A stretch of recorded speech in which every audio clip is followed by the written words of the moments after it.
کسی شخص نے حضرت علی سے پوچھا کہ میں اپنے کاروبار میں کامیابی کیسے حاصل کروں؟ تو آپ نے فرمایا، اگر تم کاروبار میں کامیابی چاہتے ہو تو 2 باتوں کو کبھی مت بھولنا: کاروبار ایمانداری سے کرنا، اور جو لوگ تمہارے ساتھ کام کر رہے ہیں ان کو کبھی حقیر مت سمجھنا، اور دوسری بات، کاروبار کرتے وقت بار بار خود کو یہ احساس دلانا کہ میں انسانیت کے لیے اور کیا بہتر کر سکتا ہوں اس کاروبار کے ذریعے۔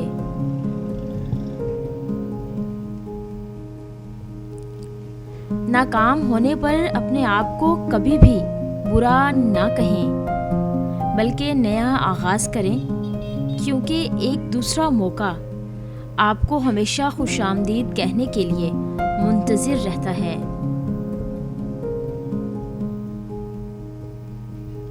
دنیا میں کوئی بھی شخص بڑی کامیابی حاصل کرنے سے پہلے کئی بڑی غلطیاں اور ناکامیاں دیکھ چکا ہوتا ہے۔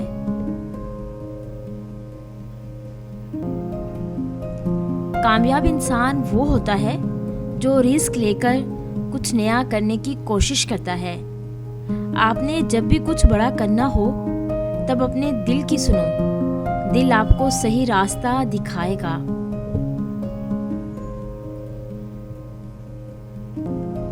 آپ کے راستے میں کس طرح کی مشکلات آئیں گی یہ آپ طے نہیں کرتے، لیکن ان مشکلات سے نکلنا کیسے ہے یہ صرف آپ ہی طے کر سکتے ہیں۔ ہمیشہ یاد رکھنا، گرنا اہم نہیں ہے، گر کر اٹھنا اہم ہے۔ اہم یہ نہیں کہ ہم کتنی بار گرتے ہیں، اہم یہ ہے کہ آپ اٹھنے میں کتنی دیر لگاتے ہیں۔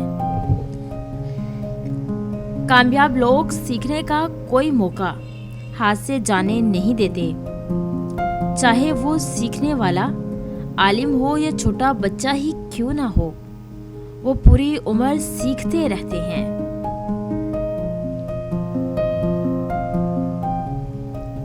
اگر پانا ہے منزل کو تو اپنا رہنما خود بنو۔ بھٹک جاتے ہیں اکثر وہ لوگ جو سہارا ڈھونڈتے ہیں۔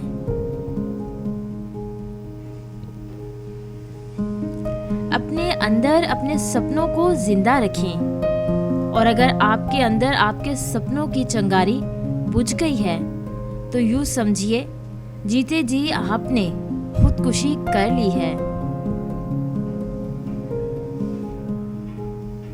انسان کی کامیابی کا سفر تب شروع ہو جاتا ہے جب وہ دوسروں کا نہیں بلکہ خود کو بدلنا شروع کر دیتا ہے۔